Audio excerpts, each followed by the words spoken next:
13, a partir do versículo 24. É só lembrar do PT, 13.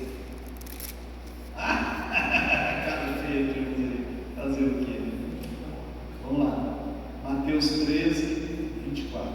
Todos acharam, né?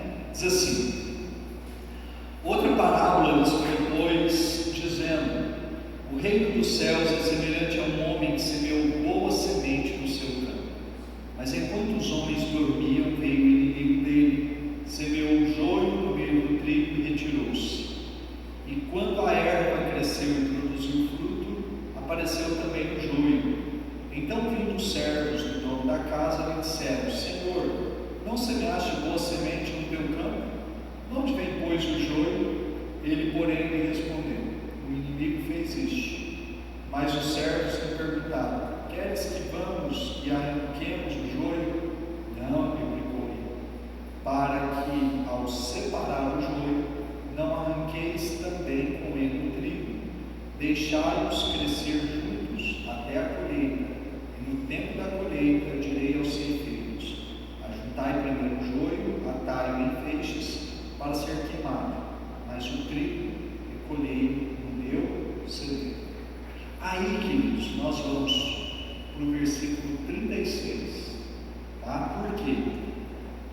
Porque aqui Jesus vai explicar o significado dessa parábola que ele acabou de contar, tá?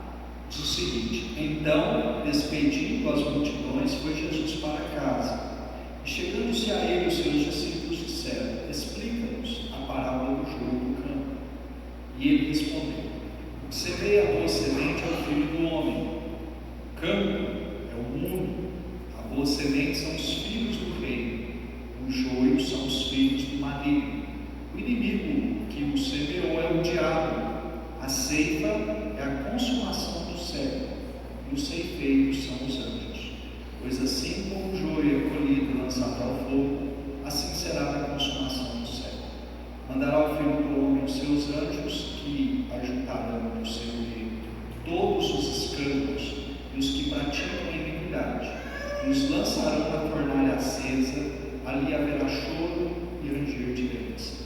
Então os justos resplandecerão como o sol no reino de seu Pai. Quem tem ouvidos para ouvir, ouça. Amém, queridos? Vamos lá. Essa é uma parábola muito conhecida e é sempre bom a gente falar um pouquinho do que é uma parábola, né? Parábola é um estilo literário muito comum nos dias de Jesus, aonde os mestres contavam histórias que tinham a ver com o cotidiano, com elementos que eram muito conhecidos. Aqui mesmo nós temos a parábola do semeador, nesse capítulo 13, a parábola do joio, a parábola do fermento, para as donas de casa, né, que fazem bolo, fica fácil entender a parábola do fermento, né? Tem a parábola do tesouro escondido, né? A parábola da pérola. Então tem várias parábolas. Depois você pode ler esse capítulo 13, a parábola da rede. Então, queridos, são histórias comuns. Provavelmente, se Jesus vivesse aqui na nossa região, nos nossos dias, ele ia contar uma parábola sobre alguém que planta abacaxi, muda de abacaxi. Ele ia sentar, ia falar, ou então de alguém que trabalha no campo, colhendo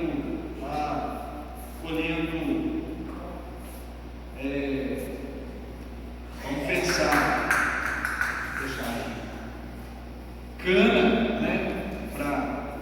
Então, ele ia contar essa história. E dessas histórias se tira elementos que possuem valores espirituais. Elementos que possuem valores espirituais. E essa parábola aqui é uma parábola interessante, porque o Jesus ele explica ela. Então, nós não temos que quebrar a cabeça para entender o que ele quis dizer com a parábola, porque o próprio Senhor Jesus explica. Vamos lá. Qual é a parábola? A parábola é a seguinte: é a parábola do joio e do trigo, tá? Algum tempo atrás eu vi um vídeo na internet, não sei se no Instagram ou no YouTube, aonde, oh meu Deus,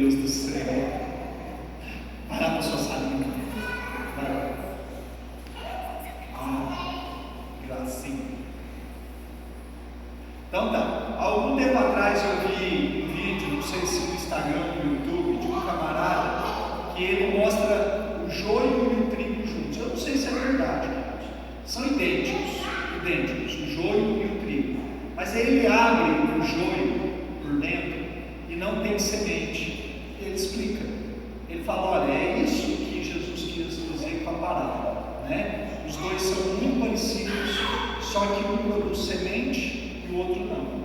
Então, quando eles crescem juntos, o joio e o trigo, fica difícil fazer a separação entre um e outro. Daí a necessidade de esperar os dois crescerem juntos, eles são colhidos juntos e depois é feita a separação depois de colhidos, para não acontecer de arrancar o trigo junto com o joio. Você corre esse risco de tão parecido que os dois são.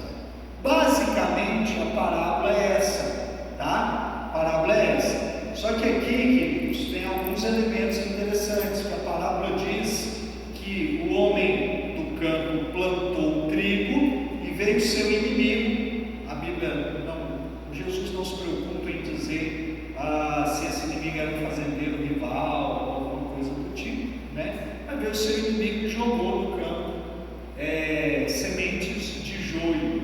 E aí nasceu tudo junto. Aí vieram os empregados e falaram para ele, falou assim, mas você não lançou boa semente nessa terra? Então por que nasceu o joio? Você quer que a gente vá lá e arranque o joio? Ele disse, não, deixa os dois crescerem juntos. E aí quando for para colher, a gente faz a separação. Na colheita é que nós vamos fazer a separação. E aí Jesus, ele vai explicar a parábola, dando o significado de cada elemento da parábola. Está aqui a partir do versículo 36, mais especificamente a partir do versículo 37. Diz o seguinte, ele respondeu, o que semeia a boa semente é o filho do homem. Queridos, filho do homem é uma designação do próprio Senhor Jesus. Quem é o filho do homem? Cristo. Então ele está dizendo, olha, o que semeia a boa semente sou eu mesmo, Jesus Cristo, o filho do homem. Quem é o campo? O campo é o mundo. O mundo todo é o campo.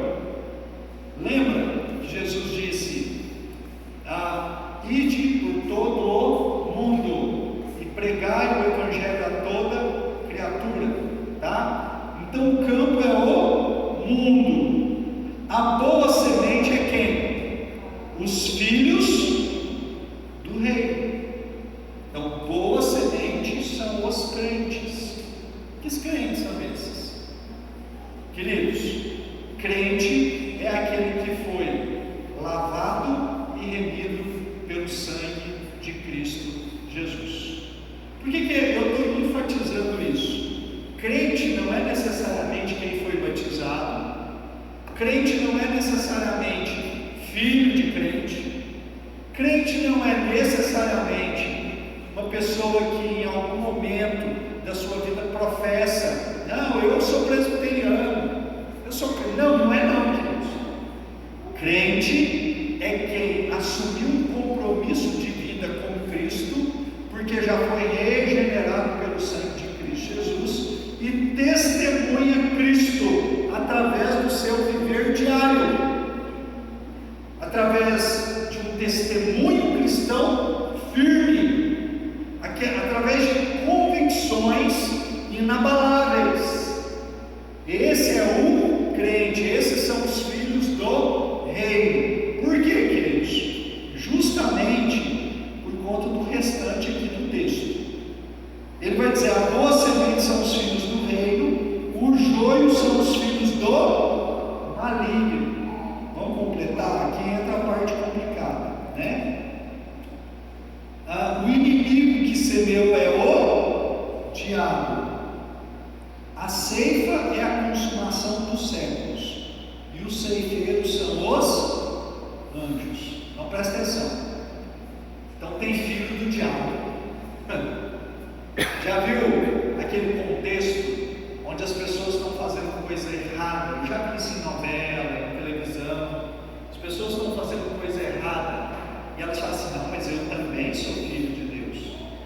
Né? Não, está muito enganado, tá? Quem é filho de aqueles que foram salvos por Cristo.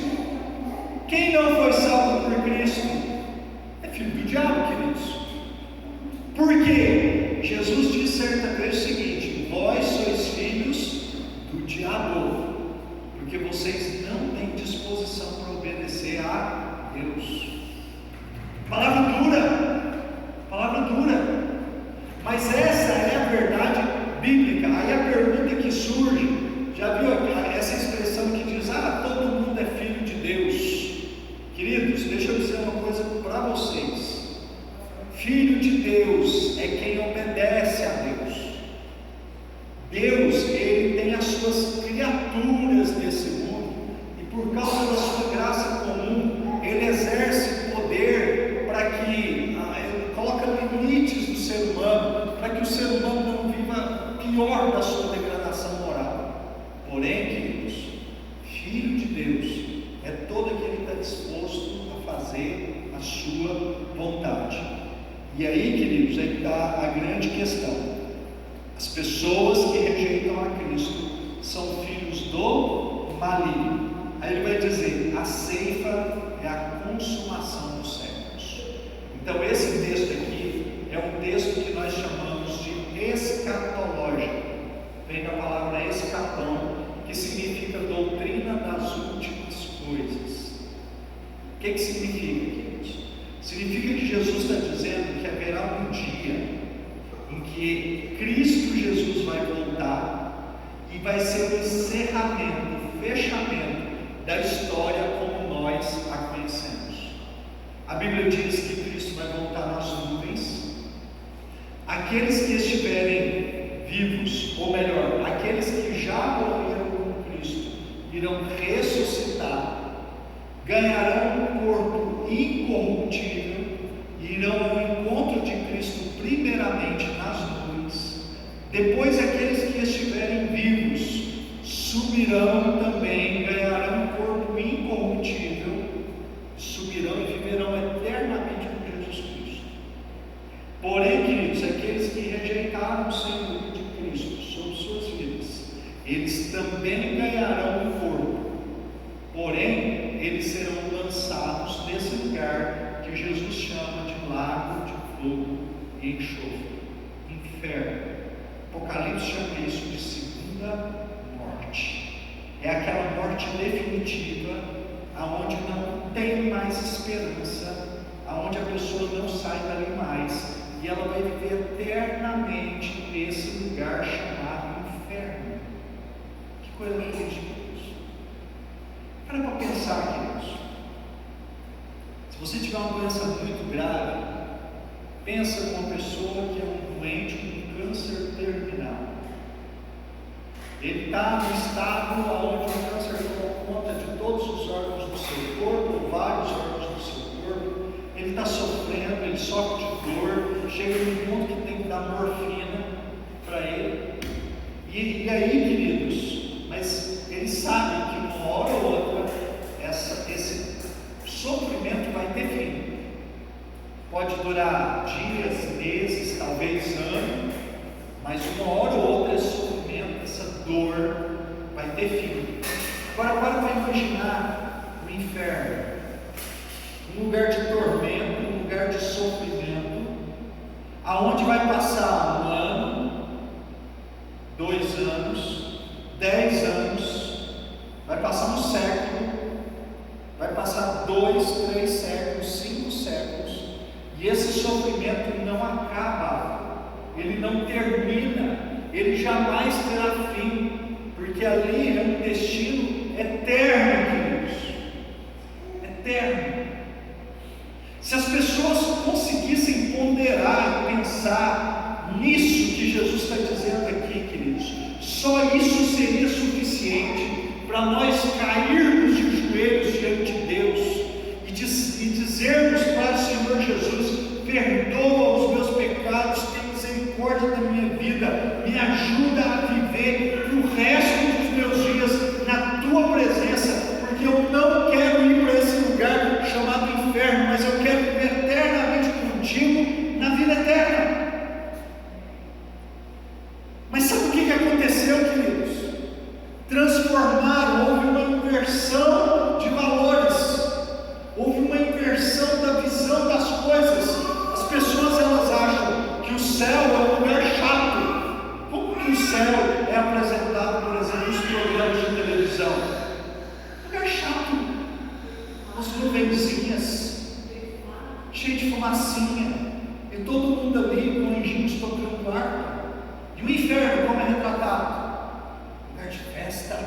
lugar da balada, lugar onde as coisas acontecem. E sabe o que acontece, queridos? No passado, quando se pregava sobre esses temas, sobre o inferno, as pessoas, elas saíam confessando os seus pecados. Elas diziam: Senhor, tenha misericórdia da minha vida, perdoa os meus pecados e me ajuda a mudar de vida. Hoje não, queridos. As pessoas banalizaram, elas nem sequer têm noção de que os seus pecados estão as conduzindo a passos largos para o inferno. Que triste, triste realidade do nosso tempo. Algum tempo atrás houve um pregador, eu esqueci o nome dele, eu acho que foi Charles Finney. Ele pregou um sermão intitulado Homens nas mãos, pecadores nas mãos de um Deus irado. Pecadores nas mãos de um Deus irado. E nesse sermão ele iniciou dizendo que o mundo, nosso planeta, estava preso por um fio, como se fosse uma teia de aranha. Embaixo do nosso planeta estava o fogo do inferno. E Deus estava doidinho para soltar esse planeta e jogar esse planeta inteiro no fogo do inferno. Mas esse fio, que parecia uma teia de aranha, esse fio era a graça dele, a misericórdia dele, que impedia ele de levar todas as pessoas desse universo diretamente para o inferno, por causa da sua graça e da sua misericórdia.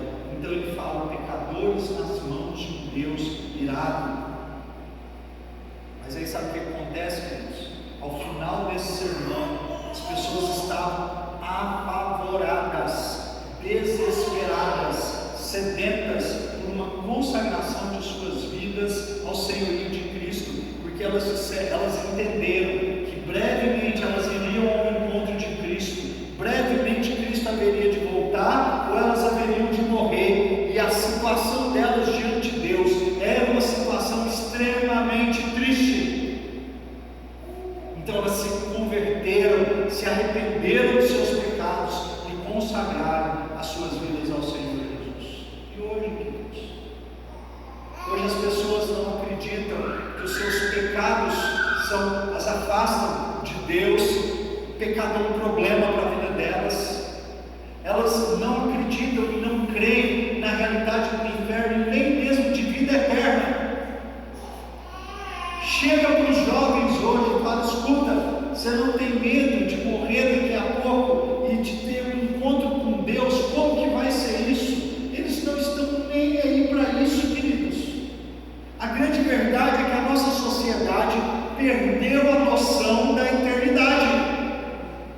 E tem coisa mais triste? A Bíblia diz: o temor do Senhor é o princípio da sabedoria. As pessoas não têm mais temor de Deus, por isso se tornaram tolas. Estão caminhando por caminhos tortuosos, e a Bíblia diz que esses caminhos são caminhos de morte. E aí Jesus ele vai mostrar exatamente essa realidade. A partir do versículo 41 ele diz: mandará o Filho do Homem os seus anjos, que ajuntarão do seu reino todos os escândalos e os que praticam a iniquidade, e os lançarão na fornalha acesa. Ali haverá choro e ranger de dentes. Então os justos resplandecerão como o sol no reino de seu Pai. Quem tem ouvidos para ouvir, ouça. Então ele está falando de céu e inferno, caminho estreito, caminho largo. Ele está falando de joio e de trigo, bode ou ovelha, luz e trevas, salvos e perdidos, crentes e incrédulos. Pronto, não tem mais opção.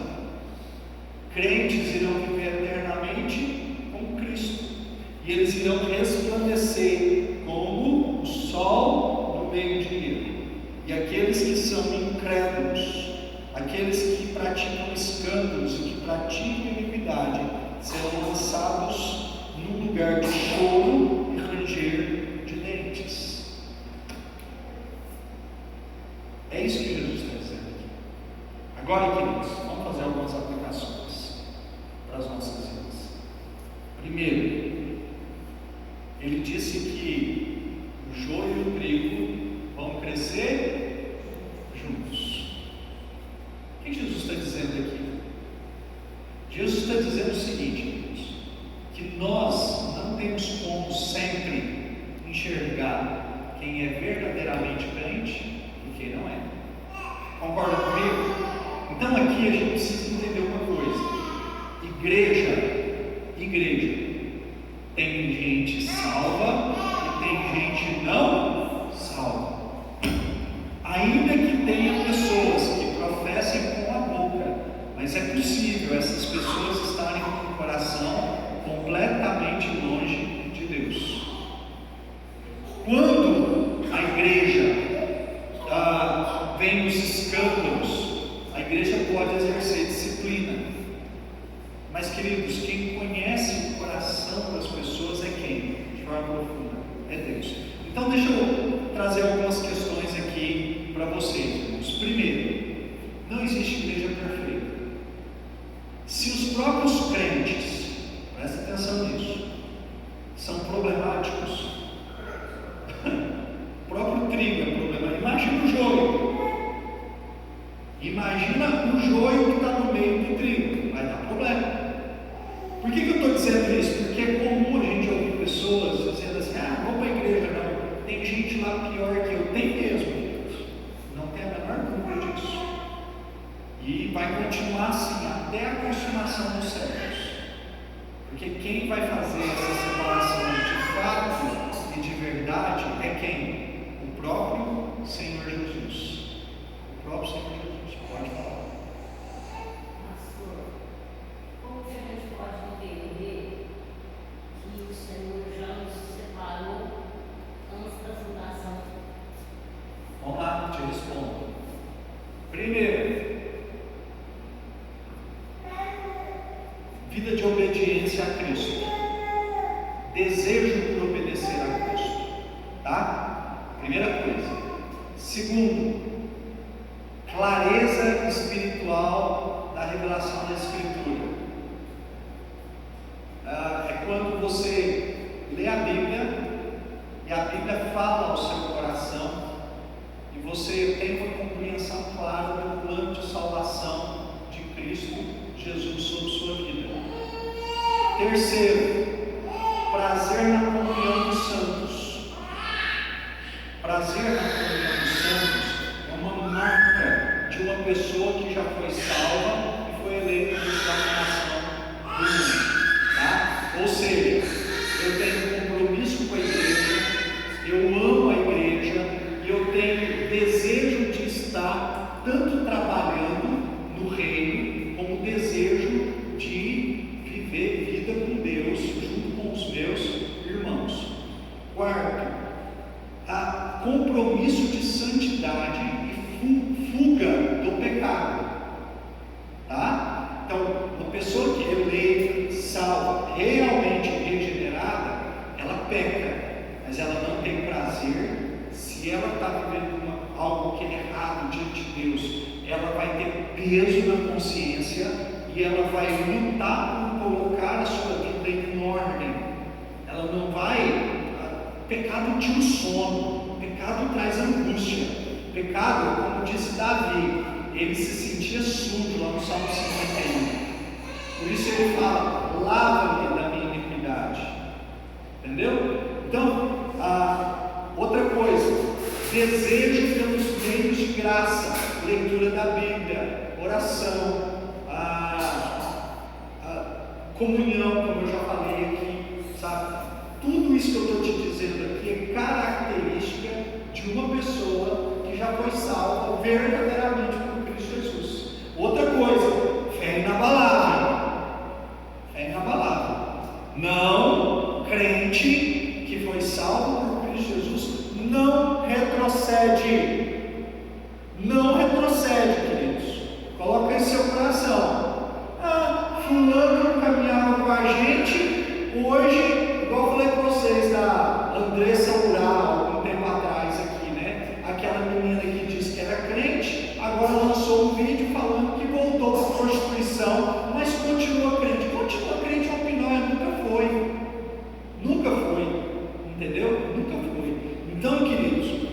precisa entender: crente de verdade persevera até o fim, não retrocede, não retrocede.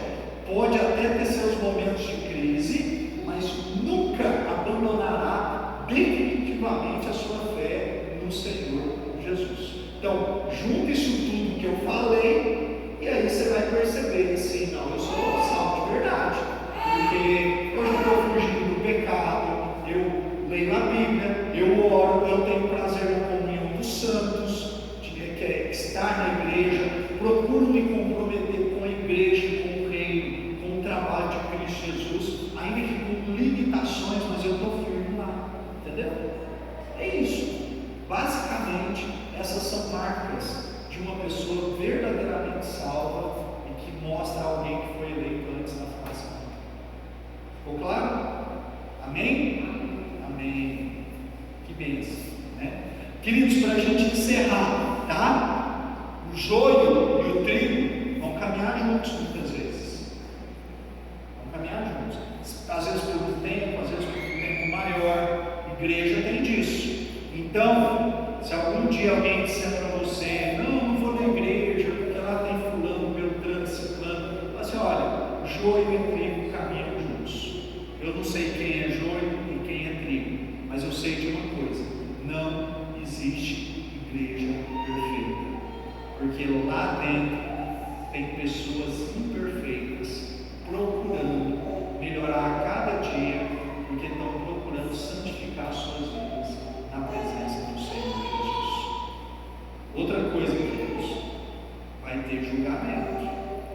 Um dia vai ter fechamento da história, e que a gente possa se encontrar lá no céu, e lá nós vamos viver eternamente na presença do Senhor Jesus.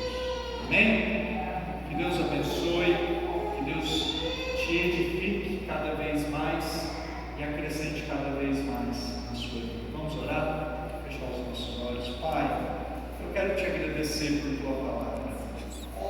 Eu quero te louvar porque nós sabemos que, apesar de na tua igreja ter joio, a tua igreja tem trigo, tem gente firme, gente que já consagrou sua vida ao Senhor, tem procurado viver as suas vidas para te servir com alegria e singeleza de coração. Cuida desses irmãos. Aqueles que ainda são joios, traz conversão nos seus corações, para que eles possam verdadeiramente se comprometer contigo e jamais irem para esse lugar chamado inferno, lugar de choro e ranger de dentes. Fica conosco, derrama certeza de vida eterna, derrama tua